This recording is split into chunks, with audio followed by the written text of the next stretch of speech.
All right, welcome to week number 4 of What Did Prince Do This Week? Some of you guys were asking, where is Michael Dean? And Michael Dean is back. I'll be here. Yes. So here we go. Morning. Good morning. Let's start with our theme music of the day. Let's be real quiet for just a hot second.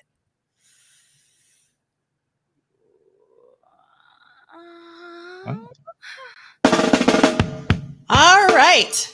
So everybody should know what time it is. Madhouse every week, or Eric Leeds as much as possible. In the background, we're playing Madhouse 4 because we are at week 4 of What Did Prince Do This Week? And for those of you who don't know, the first album is and Eric Leeds on horns. And this is one of my favorite bass tracks. And this is like my Prince bass album. I love listening to Prince play the bass, and he does some amazing work on Madhouse 8.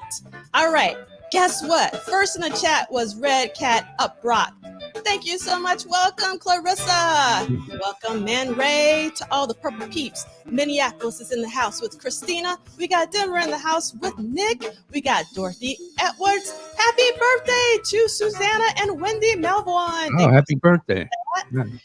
Yes, I love the community because I forgot.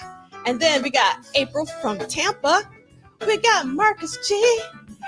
Almost, Marcus. You'll be number one day. Welcome, Deja. What's up, Deja? Welcome, I'm Batman.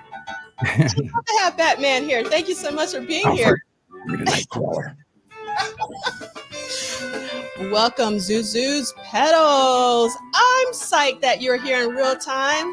We got Dr. Claw in the house. We got our timekeeper, Kim, from the ATL. We got Byron B. We got Pamela Glass. Hello, hello. We got Cassandra. What's up, Purple Peeps? The ATL always represents. We got Chris Bornia.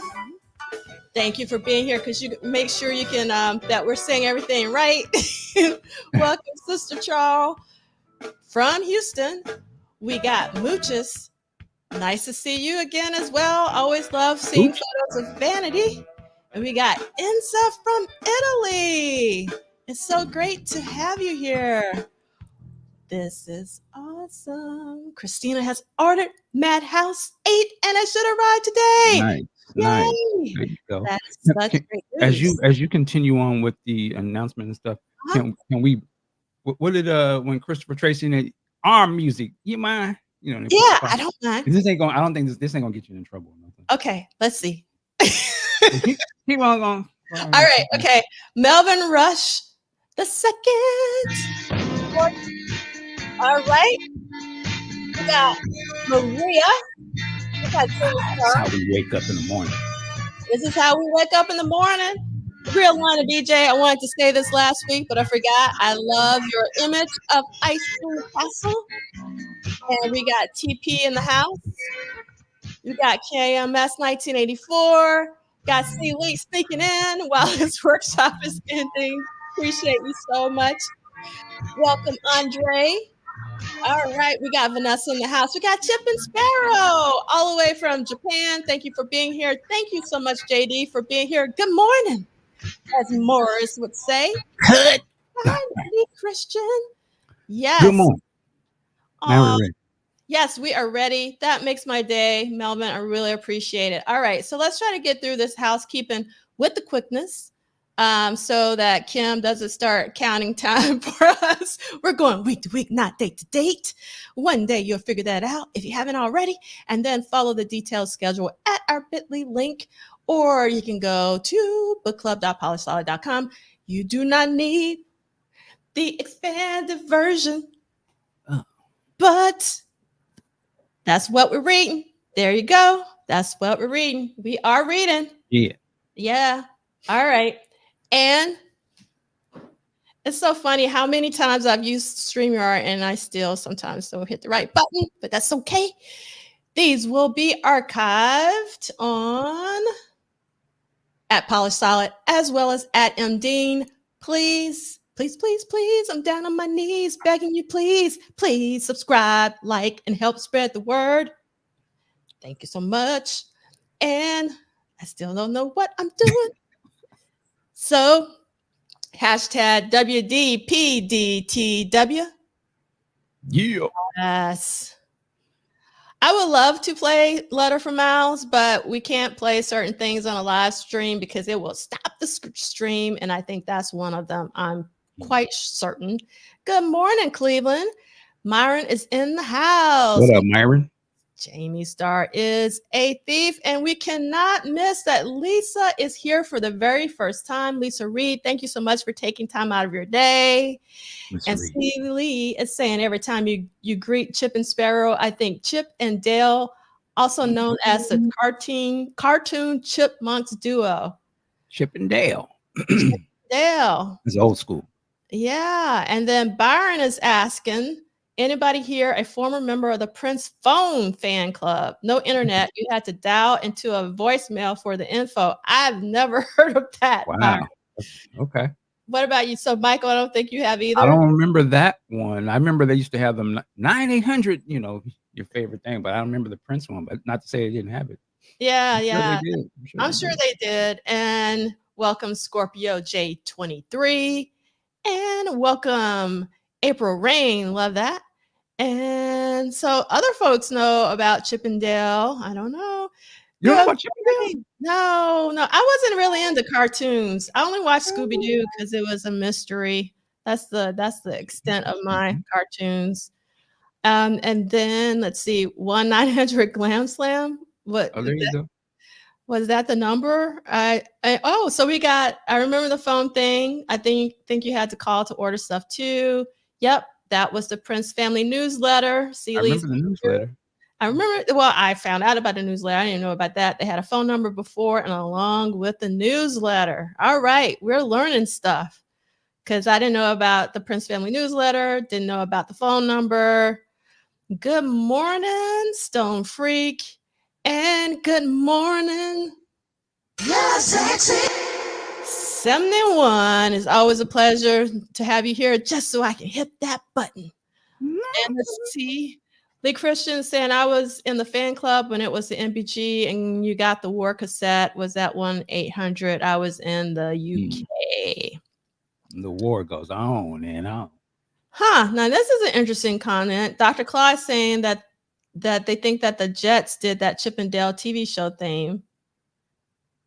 And I thought that the Jets were are you talking about the Jets from Minneapolis? Is that timeline right?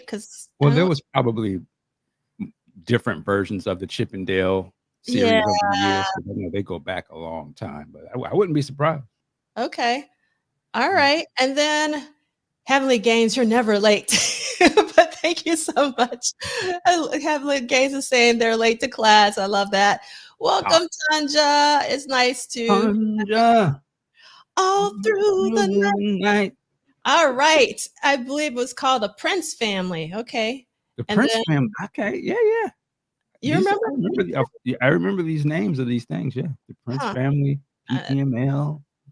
I remember PPML. I was on PPML. Okay. But yeah, I don't remember.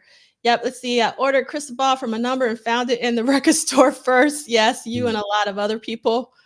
And Dr. Claus says, yes, those Jets, the Jets from Minneapolis, did the theme for the 90s show, I think. So it's all coordinated. It's connected. What was the Jets song? You got a crush on you or something like that. Yeah, I got a crush on you. Yeah. What? All right, we're going into a Jets deep dive here. I love the Jets Christmas album, All Alone on Christmas Eve. Reminds me of Another Lonely Christmas. Were the Jets Samoan? Was that? I want to say that is correct, but please correct us in the chat if we are wrong. So Celia saying, if I remember correctly, the Jets are originally from Hawaii but moved to Minneapolis. And so the original Bruno Mars. Just joking. Okay. Yes. All right. So let's get finished with our housekeeping. I didn't have any hashtags this week. So if you want to communicate, or if you communicated with me this past week and I didn't see what you posted, Make sure you use WDPDTW, the hashtag, because I am limiting my social media more and more these days. And remember, when we get ready to talk about the tour, we want you to come on or call in or send us photos or tickets or whatever you want. And then in terms of our Jets deep dive, Kim is talking about Rocket to You, though. So I don't remember Rocket to You, but I remember Crush on You. And all right. So they say Prince Rogers Nelson is not affiliated, associated, or connected with the What Did Prince Do This Week book club series. In other words, this is not official. This is independently done. All right. What's up, Ricky? It was so great to have you last week. Thank you so much for being in the chat. And Kim is saying the Jets were from Tonga originally. And Jamie Starr is saying Jets produced by David Z, I think. That would be interesting. And so we got a second. Yes, Jets family were from Hawaii and moved to Minneapolis. So we got a second there. And okay, so we got let's see. I love Rocket to You and the Jets Cross My Broken Heart, which was on the Beverly Hills Cop 2 soundtrack. And then let's see. Beverly Hills Cop 2. Isn't there's about to be a new one coming out now that I think about this? Yes. Number 4? Is it? Go and get your money, Eddie. Go on and get your money. Okay. And then we got Rocket to You is a heavy track. The video, I believe, was filmed at Paisley Park. And Budding Anarchist is schooling us that Tonga ain't Hawaii. All right. And then we got That Was a Dope soundtrack. Thank you so much. All right, so let's get into, make sure I hit the right button. So we play 4 from Madhouse 8. And again, I'm so excited that Christina is getting her copy of 8. And if you don't have your own copy of 8, you should definitely try to procure one. All right, so last week we had a blast. Even though I was sad that Michael Dean wasn't here, I was like, I'm so sad. I need friends. And so we got C. Lee, we got Ricky, and even Arthur popped in and popped out for a hot second. So while Michael Dean was sorely, sorely missed, we held it down. All right. So if you missed it, you definitely want to check it out because we did a detour into talking about groups versus bands. And I see the words Roger and Larry from Zapping. There must have been a deep conversation. Yeah, it was a deep conversation and it was a lot of fun. Oh, I couldn't keep up with the chat. I wasn't really participating because I was trying to keep up with the chat. People were on fire. Yeah, Arthur was a pleasant surprise, even for me. And then, Stone Freak is saying Andre Simone wrote There's Gotta Be a Better Way on the Beverly Hills 2 soundtrack. I didn't know that. Thank you for that. And is that the going rate of Madhouse 8 these days? $75 according to Myron. And then Chris, I knew Chris was going to come through. One more piece of Jets trivia. The Cross My Broken Heart video was filmed at Paisley Park. Yes. All right. And then let's see. Byron B is saying, I vaguely remember calling the Prince family trying to learn if Prince was doing an after show performance after the Grammys, American Music Awards, or similar shows. That's calling hotlines. Yes. And C. Lee is saying that the new Beverly Hills would be on Netflix. Okay. Okay. All righty then. Okay. So let's get into what did Prince do this week? What we know. Thanks to Daily again for week 4 and our 55th episode. So this week, Prince did one song. Does anyone know what the one song is? Put it in the chat. I want to see who's been doing their homework because it's only one song. Let's see who's going to get our song of the week. Do, do, do, do, do, do, do, do, do, do. Has nobody been doing their reading? It's one song. And I know there's a delay, so that's the reason I'm repeating myself. There you go. Vanessa got it. Okay, Vanessa, confetti, balloons. You got it. Thank you so much. All right. Yes. Vanessa with the hilarious picture she posted this week with Ice Cube, like it was back in the 90s or something. Oh, really? I didn't see that. She was like in the club or something. Yeah. That's a Kool-Aid smile. It was dope. Yeah, that's fantastic. Uh, well, as long as you did your Hey, reading, you that's did my it. philosophy. I don't care when you do it, as long as you do it before class and you did it. And if it's 5 minutes before class, I don't care, but you did it. So that was great. Kim said it's in the title. Okay. Yeah, it is in the title. Thank you, Kim. So it was a trick question. Don't give out the secrets. Well, that was the actual test. Like if y'all ain't reading the title, let alone reading the book, God damn. Indeed. And then real quick, Byron, I mean, you can find a lot of stuff on Discogs, and there's like a lot of people selling on Discogs. So that's where I go. And then obviously you have the Paisley Five and Dime and all of Eric Rogers' amazing work. So if you don't know about the Paisley Five and Dime or on Facebook, and then you can also Facebook Eric Rogers, because there are also, I mean, and there's a whole thing. Sometimes there's auctions, and then some people just post what they want to sell on the Paisley Five and Dime. So those are several ways that you can go about it. Okay, so let's look at our calendar for the week for studio visits. So on Sunday, we had Take Me With You, a basic idea. Dwayne doesn't list it as the basic tracking. He does that actually on Friday.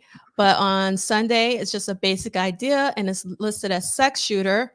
Supposedly, Prince wasn't in the studio for Monday, Tuesday, Wednesday for whatever reason. And then Thursday, there was a dub to cassette of Take Me With You. And then the basic of the ideas, and then the basic tracking is Take Me With You, basic tracking and overdubs. So that would be the 27th. Can someone like out in the interwebs, like do a quick search? I forgot to do this on Prince Vault, or maybe I did and I just forgot. And to see if they agree with this date of the 27th. And then for the basic tracking of Take Me With You and overdubs. And then on Saturday, we have Take Me With You, Prince and Apollonia vocal rough knit. So we're going to be talking about Take Me With You 4 times. And who's done their reading for next week? I'm curious if they've done their reading for next week, because if you have, you'll know we're going to be talking about Take Me With You for a long time. And let's just wonder why, but we won't. Okay. All right. So, well, is Apollonia in them sessions? Yeah. So there you go. Okay.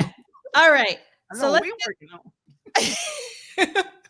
But and to be honest, part of the the part of the Take Me With You song that I like a lot is actually part of Apollonia's vocals towards the end, right before the I don't know, I can't even do it. But when she goes like, "Take me with you," I can't even do it. Like she holds that long note. Every time I listen to Take Me With You, I'm waiting for her to hold that note. I'm talking about like seriously, like, because it's doing best she can. Yeah, because like she's so enthusiastic. It brings a lot of joy, and I don't know. So it's I'm glad that she worked on her vocals, because it did make a difference. At least Let me ask you this then. We probably have spoken on this before. Do you like the song? Good question, Michael King. Why are you gonna put me on like this? Okay, so in real time, I hated the song. Wow. As a 13-year-old, yeah, I did not like. I skipped, and I was like, "Why is this a single?" The only thing I liked was the video, because you remember the video for Take Me With You was live. Mm-hmm. It was live from Houston, I think, if I remember correctly. And what was amazing about it was that extraordinary, incendiary guitar solo that Prince did. I don't know if you remember the guitar solo from Take Me With You video. Who out there remembers that guitar solo? And yes, Kim, you know what I'm talking about in terms of that line. And Ricky is saying Take Me With You is fun to play live. And so Vanessa's saying I didn't love the song. It worked perfectly for the movie. So it's kind of similar. So let me tell you why I don't like it. So I think you know that I don't like the music again, not the vocal performance, but the music of the beautiful ones. And the reason why is because it's very repetitive, like the piano in particular, that dun dun dun dun dun dun dun Mhm. dun.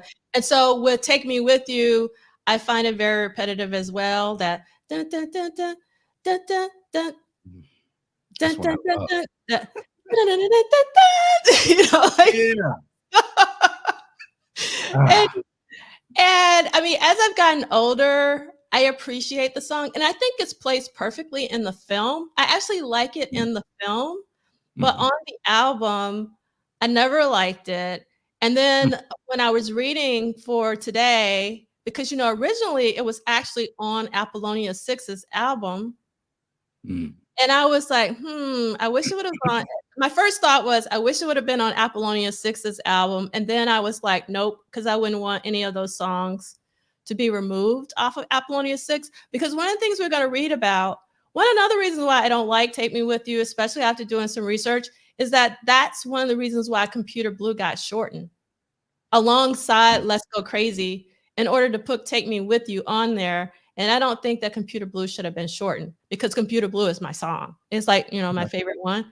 So um Take Me With You is pre it's pre Arms of Orion for me. So Lord. I'm Stop. no, I'm being honest. These are my opinions, and obviously people disagree with me. Damn. But it's just I'm just telling you. And then again, this is like as a 13-year-old, I was like, why is Prince doing a duet? Mm. And it was just yeah. So Wow. Well, I have heard people that say they don't like the song. I feel like I've only heard that in recent years. But obviously I'm wrong. For me personally, I was one of the songs that stood out to me hmm, as an early getting into Prince fan at that time, and I remember hearing that, and it just jumped out because it wasn't what I expected. mm-hmm, I had vaguely heard 1999, and of course, I'm looking at the movie, and I was just like, "Whoa, this sounds like some." I didn't know what it sounded like. It sounded like from some other time or something. It kinda reminds me of, like for some reason, it reminds me of the '70s. I huh. can't really touch on why that is, but and I just looked. It is so to me, it is like, in the same way that songs like New Position or, I Wonder You, they Mm, just jump out from the album. They don't to me, it doesn't sound like anything else on the record, and he's kinda ends up doing that a lot. Like, so to me, that's what that song sounds like, but I love the song. I love her voice in it. I used to sing. You know what it reminds me of? It reminds me of the same corniness that I love from Grease. mhm. Uh, "We go together." It's just one of those types of thing, and it's just a part of me, maybe as a little kid or something, but I love that kind of stuff. When you say we would have lots of money, you know what? Well, I will say this, I wish we would've got the long version of Computer Blue as well, but I think the Purple Rain album, the way it is sequenced, is a Mhm. masterpiece. Like, Okay. I think that's the exact way it's supposed to have been sequenced. I wish they would have had the longer versions, but Mhm. I think it stands why it is because it isn't too long. It's all the best parts are all right there. It is arguable what the best parts are, but I mean, I thought Prince is a genius for making that album the way that he did. That's my Mhm. opinion. Yeah. So it's really interesting. Love Sexy 71 says Take Me With You reminds me of 17 Days. And I can actually hear that. Mm, But I actually prefer 17 Days just because of the more of the bass. And mm, then there's a couple of things in here from Budding Anarchists that I want to respond to. One, I love Dirty Mind, the song, as well as the album. It's one of my favorites. And then the other thing Budding Anarchist said is, I Would Die For You is, as I've gotten older, it's actually risen in that's one of terms of the greatest songs. yeah, and but what I really loved in real time was when the 12-inch came out. That was dope too. That was incredible. And then so like before the 12-inch came out, I wasn't really checking. And again, you guys, you have to remember, I'm talking about my 13-year-old self. Mhm. Remember that? But when that, and so my 13-year-old self, when I first heard it, it was low on the totem pole. But then when the 12-inch came out, it shot up. And then since 40 years have passed, it's actually one of the songs that, you know how you're walking down the street and a song will just pop in your head? Like I Would Die Mhm. For You often pops in my head. And it's a really, really obviously amazing song. Oh, speaking of When I Would Die For You, I had just posted something about this song this week that I saw. It's so interesting how different generations see these songs. Hmm. Bear with me one second. I just happened to be listening to it the other day, and I listened to music on YouTube Music, and I noticed when they have comments on the songs now, people can leave comments, Uh-huh. and where's here it is. Um, and this was written 4 years ago, but it says, "My mom sung this song to me before she died. It makes me cry and sends chill up and down my spine every time I hear this song. Please honor your parents. Mom, I miss you so much." It just made me think like, and I'm listening to the song, and kind of like you, if I go back to my 13 years or whatever, 14 or something, I didn't know what the song was about back then. I just know that I liked it. I liked the, in the way it felt in the movie. Mm-hmm. But listening to it, when I finally clicked into what he's actually talking about and the cleverness of how it was written, that's why I think it's just one of his greatest songs. Because I think when other people hear that are separated a little bit from this, they may Mm-hmm. have heard the song, but this song could have a whole different meaning to them. And I just think it's like he didn't have to write a song like this at this time, Mm-hmm. considering where he was. So for a guy coming from the 1999 album to Mm. make a song like this, and it's a prominent song that's placed in the album and on the video in the movie and stuff, I just think the song is ahead of its time, man. Like I was like, it really just shows how deep Prince can be, Mm-hmm. even before it goes into this album is he doesn't know this is gonna be he's gonna be a superstar making this record.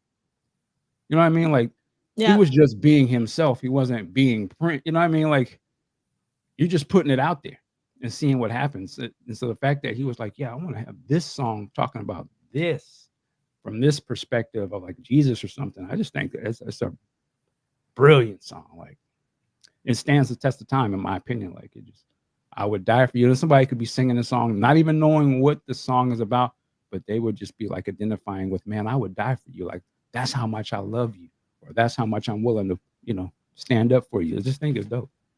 Yeah.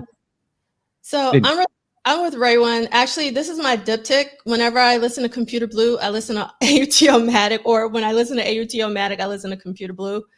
They sort of belong together in my mind, so it's great. And a couple people were saying that he knew he was going to become a superstar. I'm kind of with Michael. I don't know if he did, but I don't know what Prince was thinking. Obviously, I'm not going to well, say he that. probably, yeah, I'm gonna be, but he probably have no idea what it would become though. Like, Yeah, you know yeah. what I'm saying? Like Like, the whoa. legacy of it and all that. Yeah, for sure. Um, and let's see. I think you're the first person, budding anarchist, that I've ever. I'm sure there are more other people who don't like AUTO-matic, but it's pretty rare. Um, and I don't know which live version you're talking about, Scorpio. Let us know. And let's see, I didn't read this. So Celi's saying, yes, and Brother Dean's point is more proof that the songs are actual film dialogue and were written to move the plot of the story. So to remove any of the songs would hurt the narrative. And if I'm not mistaken, though, I Would Die for You was written well before that movie was put down. Because there's a live version of it from, it was like the controversy. Yeah, something like that. Yeah, Yeah. so he was sitting on that. Yeah. But Prince was thinking in the future. So you never know how long he had that, film idea percolating before it came to fruition. All right. So we are going to welcome S. Ball. Is that correct? I hope so. Oh, I see. Thank you so much. So yeah, I Would Die For You live version. Yeah, it is. And Yeah, it's okay. I mean, that's the thing. That's what's really great about being a Prince fan is that certain songs resonate with other people, and certain songs resonate with me or you, and it may not just connect with other people, and it's totally fine with me because it's all Prince. I mean, we all love Prince, so at least I hope so. Um, and let's get our reading started, and we're going to start off on page 241, and let's see, Mm-mm-mm. I'm going to start on this one because we're not going to read the whole thing. So, Sunday, January 22nd, Take Me With You, listed as Sex Shooter, basic idea, but not tracking, Sunset Sound Studio 2, because we've been in 3 a long time, but we're back to 2. 5 p.m. to 11:30 p.m. booked, locked out. Producer Prince, although Morris Day was listed. Artist Prince / Apollonia. Only Prince was listed and the time was crossed out. Engineer blank. Assistant engineer Peggy McCreary. All right. This is a quote from Dr. Fink. Take Me With You has a lot of character to it and works in the framework of Prince and Apollonia because obviously you needed to have some sort of duet with them for the soundtrack. I don't necessarily agree with that. I don't think do you think we needed a duet like that? We needed, it was nice to have a duet, but do you think? Well, considering it's a musical movie and Yeah. all of the leads are supposed to be performers, I could see the reasoning why. Like, yeah, I guess the love interest thing. Again, I'm just thinking of movies that have come before at this time, like a Grease, very significant, where the leads are singing together. I could see the reasoning why. Yeah, you want to have just the duet again. Going into this, as big as Prince is to us, he is not the superstar. He shouldn't be with nobody else. I don't think people were thinking like that. You know what I mean? Not he shouldn't be seen with other people on stage or something. I just think like, yeah, it makes sense. Like this is a group he's putting out. It's in the story Yeah. that he's a musician and supposed to help her. So I can see why they would do that. All right. So, but Kim's with me. It was neither obvious or necessary. And then we got Chris saying, I think the duet was needed since Apollonia's character is a singer and Morris was trying to lure her away from his group. I would have loved to see Morris and her do a song. Ah. Which I guess you kind of see that in Graffiti Bridge, just the other person. Right? Yeah. Yeah. That'd have been great. Welcome.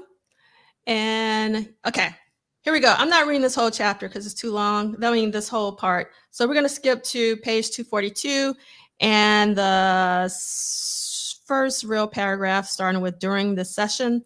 Prince likely explored several ideas, hoping to turn them into a song. There was no new 2-inch tape purchased, so it's unlikely that the jamming went any further than recording music to cassette. Sometimes he just want to run the cassette, explains Sunset Sound engineer Stephen Shelton. And he'd make that quite clear. And there were probably things that would end up being created on cassette, and he'd probably review it at some later time and pull from it what he wanted. It's also unlikely that any vocals were recorded for the track during the session. When lyrics are written and recorded, they are often reflected on the work order, but Prince decided to list Sex Shooter, indicating that he probably had Apollonia on his mind while forming the track. The session ended early, and at 11:30 p.m., Prince left with a single C60 cassette of what he'd recorded. Because the original work order for this track lists it as Sex Shooter, the details of what was recorded are unclear. The Warner Brothers Vault lists Take Me With You, and obviously that's a single letter U as opposed to YOU, as having been created today. So it is probable that the genesis of the song began on this date. Although the time and Morris Day are listed on the daily work order, their participation on this session is doubtful. Prince flew back to Minneapolis and held a surprise party at a club called Tramps to celebrate Wendy Melvoin's 20th birthday, because today, again, is Wendy and Susanna's birthday. She remembered. At one point during the party, he said, do me a favor and sit down at this table and wait. So I waited, and then in comes Prince and Joni Mitchell to sit with me. and she gave me 3 of her lithographs as a present. It was one of my most profound moments. Can you imagine being 20 and being a budding musician and having Joni Mitchell walk in and sit down beside you and give you, yeah, I mean, some gifts. I think that's actually pretty incredible, um, uh, uh, and very generous of Prince to do, in my personal opinion, for Wendy. All right, let's see. Let's see what's in the chat. We would have maybe needed to see here Apollonia sing solo so we'd get a little more about her character. That's a good point in terms of in the context of the film. And Melvin is saying, sure, it was needed. The love dynamic between the kid and Apollonia is central. That is correct. That was. And let's see. Yes, happy birthday to Wendy and Susanna. And let's see. This is interesting. David Lee is saying a duet with the Revolution at the time would have been even cooler if you had to do a duet. That'd have been interesting. That would have been interesting. I never even thought about that. Okay. All right. So we are going to go on to our next reading. And we were there that quick? Okay. So on Tuesday, January 24th, there was this article published called Prince on the Movie Set by Phil Davies. And I'm not going to read this whole thing, but I'm going to read some of it. But I cannot find the source of this. So does anyone know where this is from? I did my Googles. The only place I did not go is to prince.org. So maybe someone on prince.org knows. I don't know. But let me read a little bit from this article. Let me just pull it up so I can see it. And again, I'm not going to read the entire thing. Welcome, Rich from the UK. It is a pleasure to see you. All right. So again, Prince on the Movie Set by Phil Davies. So it went on the set of Purple Rain, the $6 million musical starring Prince, The Time, Vanity Six, and Des Dickerson. That was filmed in the Twin Cities day, and then it says day after day. Roadies disgorged 4 semi-trailer trucks, cargo of cameras, sound gear, and lighting equipment onto the sidewalk. Production manager Mike Frankovich, in a hurry to finish the outdoor shooting before snow fell, worked his predominantly California-based crew 13 hours a day or night. Movie making is a laborious business. 2 hours to get the set, a street, a garden, an alley, just so. Another 90 minutes to walk through the scene with stand-ins. Another hour of shooting to capture the take Magnolia wants. Purple Rain people, like the film's reclusive star, didn't tolerate snoopers. 4 cops patrolled the location to discourage gawkers and shoo away anybody with a notebook or camera. One Friday night, hostile eyes turned on a photographer snapping pictures of the semi-nude Apollonia from a warehouse window. "Hey, you, put that camera away," Chick bellowed. Big Chick, as we know. A cop ran up the stairs in an unsuccessful attempt to catch the photographer. So those photographs are somewhere out there of the barn scene, I'm sure is probably what it was, but maybe they say the warehouse, so I don't know. I think it was probably maybe the barn scene. And then since it's semi-nude, but maybe, I don't know. Okay. An aura of mystery surrounded this big budget, flashy movie that could propel Prince and the bands he spawned to mega stardom. The big people, the film's Hollywood producers, Frankovich, Magnoli, the actors were, and at press time continued to be inaccessible, shielded by an uncommunicative publicity staff. The little people, technicians, costumers, extras, were told only as much as they needed to know in order to keep their mouths shut. We just received a memo yesterday. Yeah. Let's see. So hold on. We just received a memo yesterday that we're not supposed to talk to anybody without clearing it. Hold on one second, because I have Shut. yes. Hold this on. Without clearing it by I missed the last some by Prince or something like that. One worker said nervously one afternoon, "If we do, we're at least risk of losing our jobs.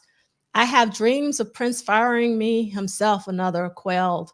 Ain't- Copies of Magnolia's script, copied on purple paper, of course, were jealously guarded, and the few people who've read it refuse to reveal the specifics of the plot. One source who has worked closely with Prince's organization for years said Sir Highness himself had sworn his subjects to silence. Still, secrets will get out. In the Hollywood version of the Prince legend, the monarch of techno funk is an upstart who comes from behind to outshine the spectacularly successful time and replace Morris as Vanity's number one guy. This is what one of the reasons why I wanted to read this, because I don't remember ever hearing this. So listen closely, Michael. It says, he's, meaning the kid, is a talented portrait painter as well as brilliant musician. Interesting. That is interesting, isn't it? He I wonder commands. if that was if the kid was supposedly had painted that, very iconic Yeah. When Doves Cry picture, Mhm. but maybe that part is cut out of the movie, so you don't really understand the significance of the imagery of that. I wonder if that's what that is. I wonder too. I wonder if anybody in the chat has any more information on this, because I would love to know about it. Okay, he commands Apollonia to jump in Lake Minnetonka to prove her love and seduces her in a barn in the movie's climactic scene. So obviously that got removed, the barn scene. Prince and Morris face off in a verbal duel, calling each other pencil pricks. Okay. Wow. That, I guess, is either in the script or shot. I don't know. Now, all Purple Rain people have taken a vow of silence. Byron Hector, 29, a freelance photographer, spoke openly of his role as Prince's stand-in. Hector, with his swarthy complexion and slight build, is a spitting image of Prince at 50 paces. When they get ready to set up a shoot, they call me in. He said, "I'm Prince's height, 5'2", and with the wig on, I look a lot like him." Hector, unlike his alter ego, didn't have a Winnebago to nap in between takes. He was required to stand around the set for 6 hours at a stretch in case he was needed for a lighting check. Friday night, the script called for a pair of lovers in silhouette behind Morris and Apollonia. So Hector and a female truck driver spent most of the evening in a parked station wagon. Hector reportedly said Apollonia brought in to play Vanity when the real nasty girl withdrew from the movie, can't act to save her life, and that former Flamingo Road star Morgan Fairchild had been seen on the set. There had been wild rumors that Fairchild stars in the movie, but they're unfounded, he said. She's just friendly with one of the cameramen. As for Prince, he just came in and did his things. Hector said the international lover sashayed onto the set silently on tiptoe to see what was going on. So, yeah, that is a really interesting article, and I really need to know where this is from, because I've tried to find it and I just cannot figure it out. Yeah. All right. The making of that movie sounds, there's a lot going on, man. Like between just the personalities, the security of this, and then I guess after they're shooting it, realize, then editing this movie, like, some of this stuff ain't gonna work. Let's switch it up. For whatever reasons, they had to make all these cuts. We've always said this, but I would love to see the uncut scenes or the deleted scenes. Like Willie said, there was a face-off between Morris and Prince. Yes. I could just imagine them going at each other. Probably, yeah, probably was funny, but I could see how maybe it didn't work or something. I don't know. Yeah. I mean, speaking of, He was a painter. that was the most interesting part. I wonder how effective that would have been, because one of my least favorite scenes in Graffiti Bridge is when Prince and Morris do have, like, you remember that scene in Graffiti Bridge? Now that you're saying this, just to go back to the painter part, isn't the kid having paintbrushes and stuff in Graffiti Bridge? Mm-hmm. He's painting on the walls. Mm-hmm. I guess Yep. Anyway, what you were saying about Prince and Morris. I mean, just like that particular scene when they do get into it, it felt forced. It didn't really ring true, at least not for me. Yeah, you know what it's like. I bet in real life, before it got a little too crazy, they probably were like hilarious together. Just their natural uh, Yeah.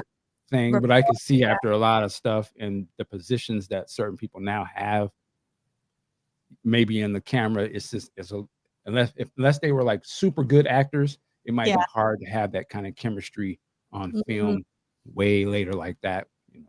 Yeah. Separate yourself from, okay, this is Prince and we got to do what he say versus this is, you know what I mean? So Yeah, no, I hear you for sure. All right, so we're gonna go to our next reading, and Michael's gonna do the duties. Page 242, 242. Thursday, January 26th. Take Me With You dub to cassette. Sunset Sound Studio 2 assumed.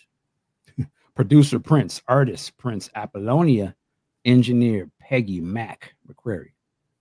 Quote from Prince: when I'm writing, sometimes the pen just goes. I'm not in charge, and I'm almost listening outside of it. It's like listening to a color and believing that these colors have soulmates. And once you get them all together, the painting is complete. Although the actual studio notes from this session have never surfaced, it is probable that the additional seeds of Take Me With You were put to cassette on this day. The studio notes for January 27th detailed that two C60 cassettes were billed to Prince on this date, but no specific track was listed. And there is no verification that Prince actually attended this session and if any additional recording took place today. Shall I continue? Might as well. Let's go on to Friday. Friday, again, more work on Take Me With You. Basic tracking overdub Sunset Sound Studio 2, 7 p.m. to 1 a.m. And it was booked from 8 p.m. open. Producers are Prince, although Morris Day / Prince was listed. The artist Prince, only Prince was listed, and the time were crossed out. Engineer Prince, assistant engineers Peggy Mack, and David Leonard. A quote from Peggy: Apollonia was there with us in the studio during that song. She was there a lot during the recording of a lot of the tracks. The daily work orders list this time in the studio as live, which often means others performed on the track, but that wasn't always the case. It says live, which meant he was cutting tracks or tracking, but he didn't track like normal people, says Peggy McQuarrie. He did the piano, he did everything himself. So it depended on what what the mood was or what the song needed. At 7 p.m., Prince started fleshing out Take Me With You, beginning the song by counting in the drums. Although his drummer Bobby Z was around the studio during this time, Prince played them for this track. The revolution didn't have much to do with this one, explains Matt Fink. The actual drums on Take Me With You were the Simmons electric kit, the Simmons SDS-5, being played. It sounds acoustic, but it's a hybrid set that Bobby would use. Basic tracks, including the Oppenheimer, I'm saying it right, keyboard, were recorded in the first 2 hours. The next 4 hours were spent overdubbing on different sections of the track. Although the actual track is listed, there is no indication that Prince had recorded his vocals yet. He probably had an idea for the lyrics based on the placement the song would have in the movie, but he hadn't fully fleshed them out. They were likely written after the session ended. The note status, Take Me With You, was 5 minutes and 4 seconds, originally planned for the Apollonia 6 album, but instead was trimmed down for release on the Purple Rain soundtrack, 3 minutes and 54 seconds, and edited for release as the fifth single from the album, 342. It would make it to number 25 on the Billboard Hot 100 chart and number 40 on the Billboard Hot Black Singles chart. Was there a cool black singles chart? Uh, a 12-inch 12-inch version of the track was supposedly created, Huh. although it was likely just the long version before the edit, but was never released. I believe that version is circulating out there, a little longer version. I've heard that. But there you go. Take Me With You. All right. So I'm going to ask you a question, Michael, and Mhm. I think I know your answer. So Take Me With You is the fifth single in Purple Rain after When Doves Mhm. Cry, Let's Go Crazy, Purple Rain, I Would Die For You. Do you think it should have been a single? And do you think it should have been the fifth single? I think it should have been a single. 'Cause like I said, I personally think the song is great. In terms of it being the fifth single, let me think about that. First single was When Doves Cry, Mm-hmm. then Let's Go Crazy, right? Mm-hmm. What was after that? Was it Purple Purple Rain? Rain. Mm-hmm. And then I Would Die For You. So, okay, so personally, as much as I liked Purple Rain at the time, I didn't listen to it like that. Mm-hmm. So I would have probably moved Purple Rain last, Mm-hmm. and maybe I would have put uh, Take Me With You, or what was the other one? I Would Uh, Die For I You. Would Die For You. Mm-hmm. Yeah, yeah. I would have probably had Take Me With You the third, Yeah. unless So it mattered. for me, I would have chosen another. I don't think "Take Me With You" should have been a single. That's me personally. Mm. Obviously, I mean we can disagree. We're not going to fist fight or anything like that. It's just We because, got beats. yeah, I think "Computer Blue" should have been a single because I would have loved to have Mm. gotten the hallway version on a 12-inch. I could see where Okay. that would have happened. And even though I didn't like The Beautiful Ones, I think The Beautiful Ones would have been a better single than Take Me With You. Mm. Yeah. The Beautiful Ones wasn't a single. And then I wonder, I'm curious if anybody thinks if Baby I'm a Star is a single. And then Mm. I mean, because Prince wanted to keep it moving and get to Around the World in a Day, and I think that they could have had more singles off of Purple Rain. Like they could have rode the train to the end of the line Oh, and yeah. released more and more singles. So I'm glad that Times is with me. You know what I would have done is I would have went When Doves Cry, Let's Go Crazy, and now Let's Go Crazy has Erotic City on the other side. I would have actually released Erotic City as a single as Mm, well. And I would have said, just yeah, they're playing on the radio already. Go ahead and put the video to it, service it out. That song would have it blew, but it would have been a number one if they would have pushed it that way. And why not? The album was gonna sell regardless. And yeah. he would have been that one dude who had that one song that ain't Mhm. on the album, be the number one song, plus have the number one regular single. It would have been crazy. Yeah, that would have been crazy.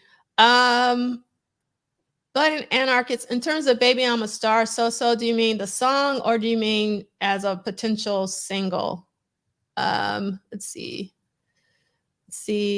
Take Me With You was on the vinyl single side A, was Take Me With You, and side B was Baby I'm a Star. Yep. And let's see. I also think any song Prince put out during this part would have been a hit. Yeah, It's you're right about that. I love this comment from DJ Danny G. The drum intro to Take Me With You is so original. I love the drum intro for sure. Um, I'm still not sure how that's played and how many tracks are used for drums. That's a good question. Let's see, what did I? And I missed this. So I'm thinking but an anarchist that you're saying that Purple Rain should have been the first single. Am I saying that? Am I interpreting you correctly? Let's see. Oh, And I'm then sorry. Did you say Purple Rain should have been the first single? That would have mhm. been crazy. I Yeah, don't know about that one, player. yeah, I think that's what they mean, but please let us know. DJ Danny G is saying, I wonder if he had these lyrics after the barn sing. The rain sounds so cool when it hits the barn roof, and the horses wonder who you are. Thunder drowns out what the lightning sees. You feel like a move. Okay. Um, all right, so let's get to our final reading of the day, which is Saturday, January 28th, and we are going to read about Take Me With You, and I'll do the reading. And TP is saying that The Beautiful Ones could have been a single. And Dr. Claw, Computer Blue, that's my jam. I mean, when I think of Purple Rain, the first thing I think of is Computer Blue. Like whenever I hear someone say the word Purple Rain, I never think of Purple Rain, the song. I always think of Computer Blue. That's kind of my, I don't know why. You know, it would have been a cold single. What's that? It would have went back to the Dirty Mind Prince. Uh-huh. The same way he came out with Sexuality as a single. If they did a single of Darling Nikki. Darling Nikki, yeah. Put that on MTV. Yeah. And Tanja's saying, yeah, The Beautiful Ones was a Quiet Storm hit. And that's the reason why I would have thought they would have made it a proper single, because the Quiet Storm folks were already playing it. And S Ball is with Michael. Any single would be a hit. I think that's why he did take Me With You as a single and give Apollonia a little show. And Terry is saying, Terry Orlando Jones, the drum set is mic'd up, tracks depending on how many pieces of the set. And Raywin is with Michael. Darling Nikki should have been a single. And yes, Quiet Storm. Let's see. And then I always associate the Raspberry Beret middle 8 with Purple Rain and Apollonia from Lee Christian. Okay, so let's turn to our books, page 244. And we're going to have our final conversation for this week about Take Me With You, because we're going to continue talking about Take Me With You next week. Isn't that exciting? Okay. Take Me With You, Prince and Apollonia vocals, rough mix, Sunset Sound, Studio 2, 6 p.m. to 3 a.m., booked 8 p.m. to open. Producer, Morris Day / Prince, neither circled. Artist, Prince, only Prince was listed and the time was crossed out. Engineer, Prince. Assistant engineers, Peggy Mac, McCreary listed, and David Leonard. This is a quote from Susan Rogers. Prince has an incredible talent for recognizing strengths and weaknesses. He has marvelous natural leadership, is very good at knowing just how to push you to get the best out of you, and he knew when to stop in most cases. Singers, musicians, technicians, office people would rise to levels they hadn't thought before. Take Me With You was perfect. Susan Rogers. Now, if you've gone to any of the celebrations post-Prince and you talk to anyone who worked with Prince, they all say this, that Prince made them rise to a different level of what they thought they were capable of. That is extremely consistent. Okay, here we go. Prince arrived at the session with the lyrics complete, ready to record the vocals. Tonight's crowd had dwindled down as Prince didn't enjoy having people around during this process. Peggy McCreary set up the mic in the usual position over the console and left a few empty tracks for his lead vocal and background vocals. Sunset Sound general manager Craig Hubler recalls how different Prince's techniques were from other singers at the time. That was rather unique about him. He may have been one of the first people, at least as far as major mainstream artists, that actually did his own engineering in a control room with a live microphone on, dangling over the console. We've seen that many a time, just sitting there at the console and doing his singing, the tape machine roaring in the background. He liked to be alone, just concentrating on his vocals or whatever.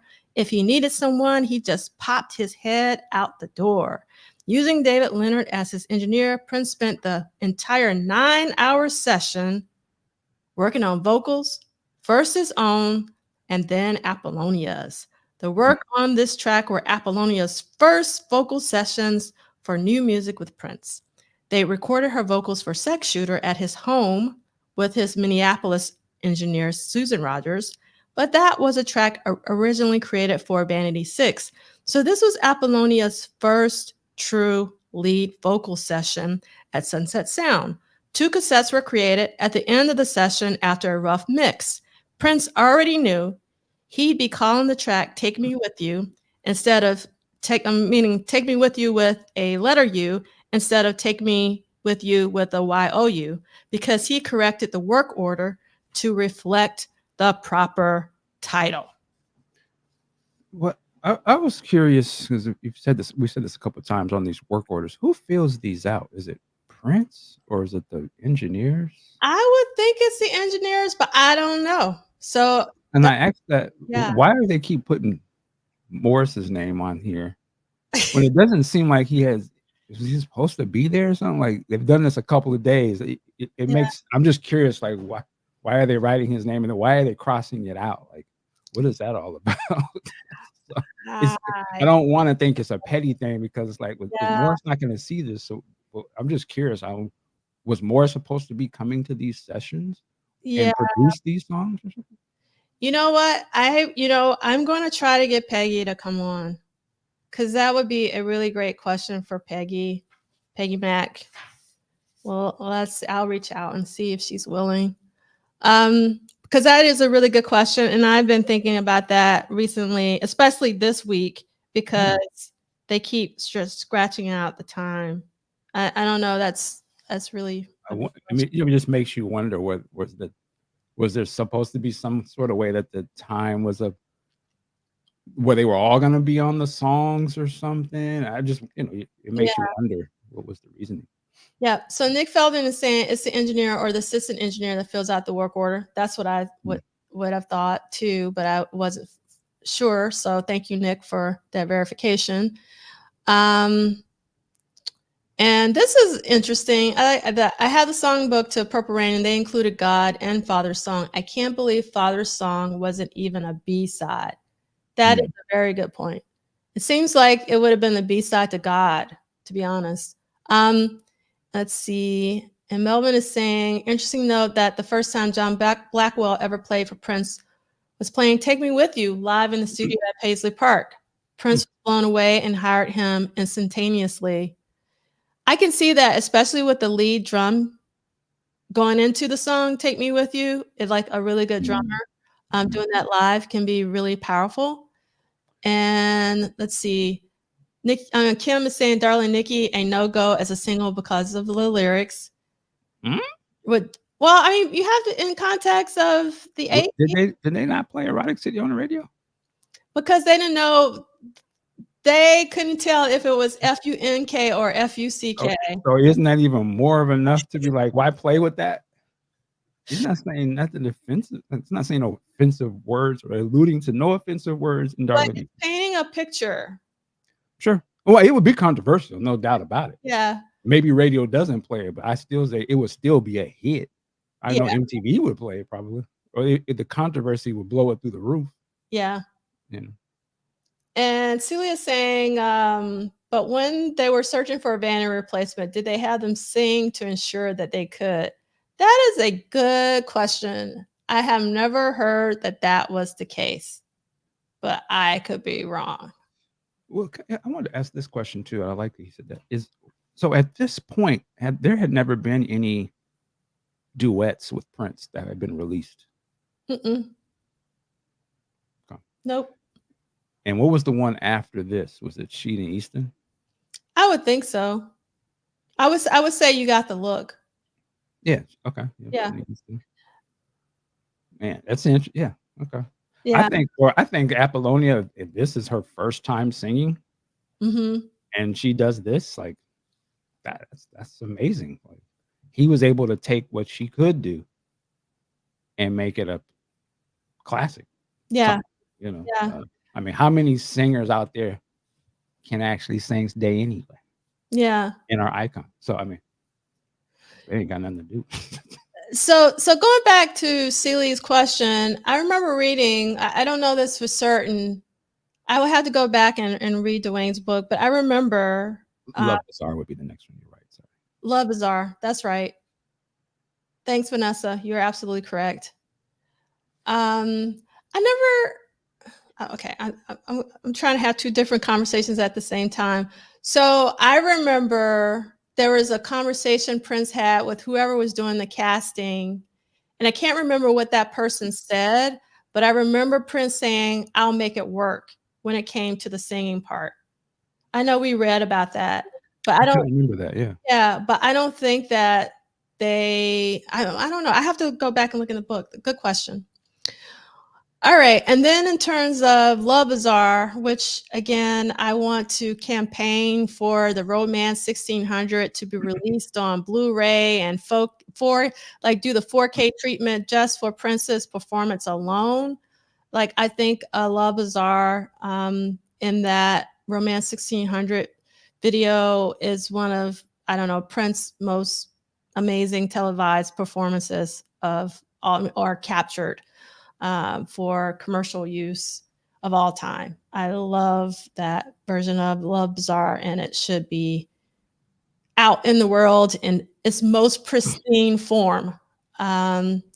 Yes, I agree, Kyle Christian. I love that this is all caps because I absolutely agree. Independent should have at least had one solo album produced by Prince. Yes, I agree. And then Tanja saying the engineer's work order also kept track of time for payment. That makes a lot of sense. And let's see. And Johnny Five is saying, I think Prince is more concerned about Apollonia's look first because he believed he could make a hit with anybody, and he was right. All right. Is that Johnny number 5? Johnny number 5. Who's Johnny? Anyway. Yes. It's a Romance 1600. It's the VHS. I had the VHS, but I don't think it was ever released. I used to rent that from the video store, and I kept it. Look at you. Yeah.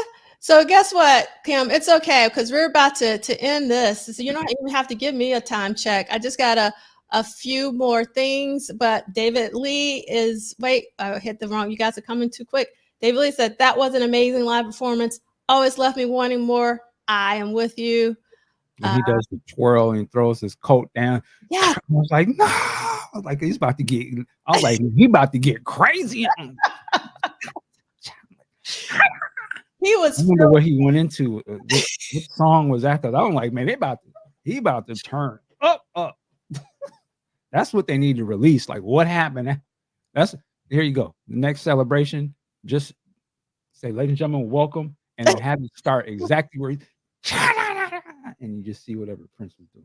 So, Michael, you're not alone. Chris said I did the same thing. I told the video store I lost the tape and paid for it. Damn, you lost it. Yeah. Yes. Purple. All right. And then see, there was something else. DJ Danny G said, I heard that Lisa and maybe Jill mostly singing on Take Me With You. And let's see. I was living in Portugal and caught that Sheila E. performance with Prince guesting on satellite TV, which was a real cool thing to pop up. I was young and getting really into Prince in a big way. That performance is just like on fire like Mariah, for sure. And then let's see, Ray One is saying Love Bazaar from the movie Crush Groove, my favorite hip hop movie of all time. Speaking of Crush Groove, for anybody that's in New York City, and if you like movies, if you go to the Alamo in Manhattan, they have this huge replica of the of the VHS of Crush Groove in the lobby. I mean, it's like, I don't know, 8 feet tall. So I was just like, and it's the only VHS that they have, huge. And I was like, whoever made that decision made the right decision. So it was like super cool to see, obviously, Sheila, because Sheila's actually on the spine on the Crush Groove VHS that I didn't like her picture. I didn't realize that until I saw that replica. Body moving. Crush. That out. Yeah. So Terry's saying Sheila's drum solo trained me as a drummer. I know that performance cold still today. Romance 1600 live. That is, I mean, I'm talking Romance 1600 live again because I really do think that needs to be released and also preserved. Again, the 4K treatment, because it's an important document of one of Prince's performances. And let's see, Blake Brown is saying her guitar player lip syncing Prince's part was atrocious on Crush Groove. Yes, I agree, but I don't see Prince in Crush Groove. This reminds, the Crush Groove. I mean, the Love Bazaar video. That was the first time where you knew it's Prince's voice, Mm-hmm. They had the white dude singing. It's like, what the hell's going on?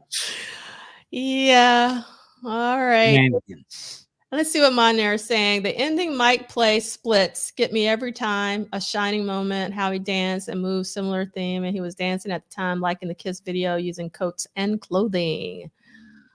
All right. So we, Kim, are at the end of week 4 of What Did Prince Do This Week? And so far in 1984, Prince has recorded 9 songs total. Silly. Right.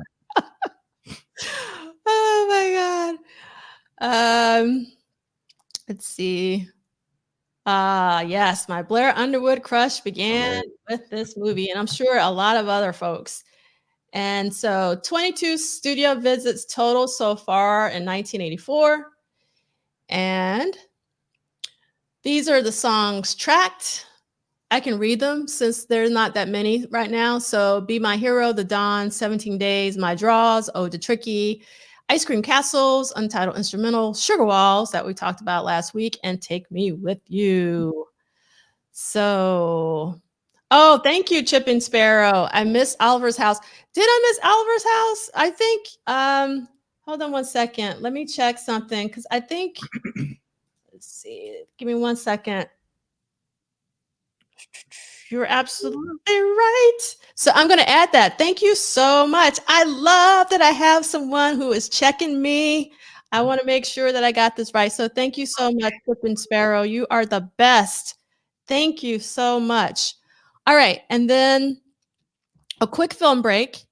If you're into your movies, I think that everybody needs to go see Ava DuVernay's Origin. Anjanou Ellis-Taylor gives a magnificent performance. And I don't know, Celie, did you know that Anjanou actually is from and lives in Mississippi? I can't remember what part of Mississippi, but she is a fellow Mississippian. It's a really deep film. Take a lot of tissues, but it should be a conversation starter. And I hope that a lot of people will go see this and support independent filmmaking because I think it's really important. All right. And then let's see what Monair is saying.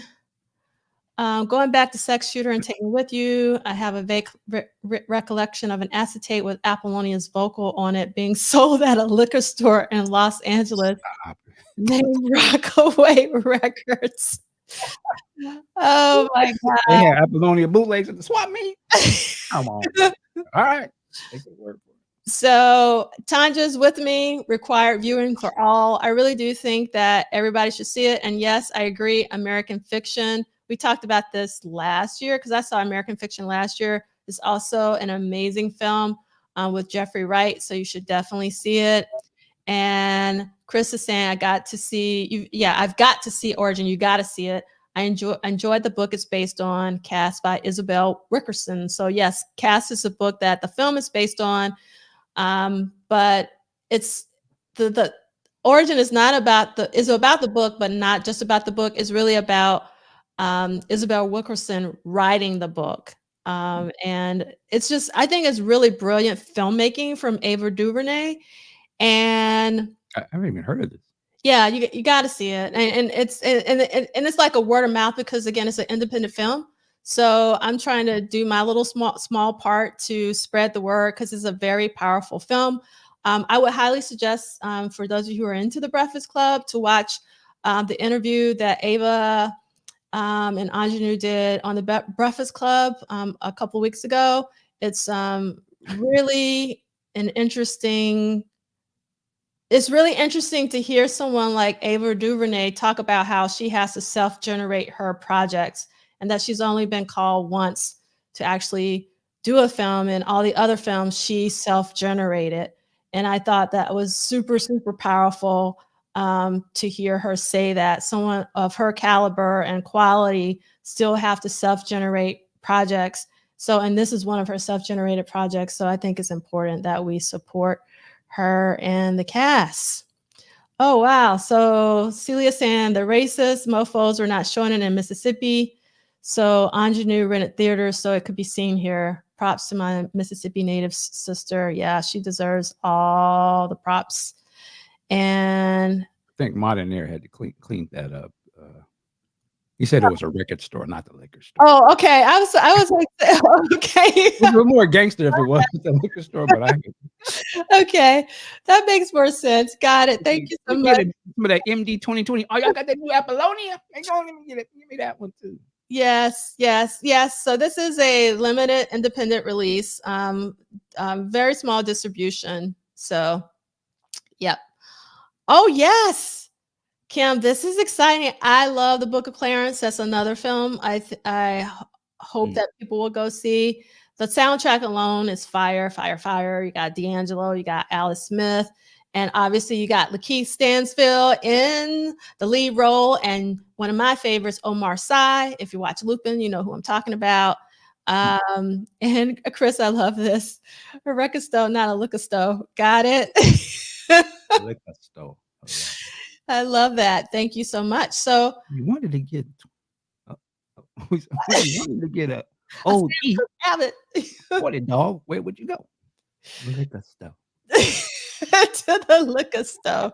When your grandma didn't give you $5 tell you get a bottle of MD 2020, but it costs 10, and you say make it enough, where do you go?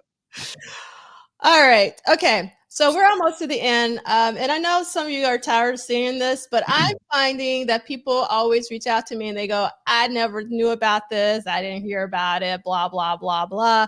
So unfortunately, you're going to be hearing about this until we do this.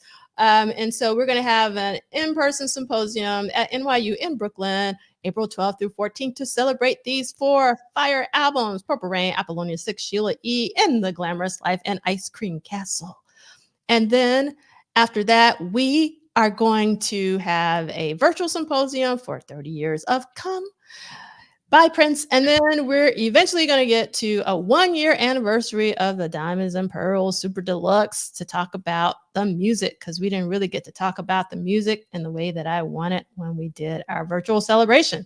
And we got a really small playlist this week. So if you haven't watched the Take Me With You video in a long time, I highly recommend that you watch it just so you can see hear the guitar solo in Take Me With You. I wish that guitar solo would have been on the album. Maybe I would have liked it, the recorded version or the one that's on the album, a little bit better. Then I have the song, and then someone posted the clip from the movie with the song in it. And then next week, we will be reading pages 245 to 254. So more reading than this week. This past week was like short reading. So we're going to go back to a little bit of long reading. And that's so incredible. Kim's about to book their flight for Erotic City 40 Symposium in Brooklyn. And Myron is coming through with Darling Nikki Should Have Been a Single.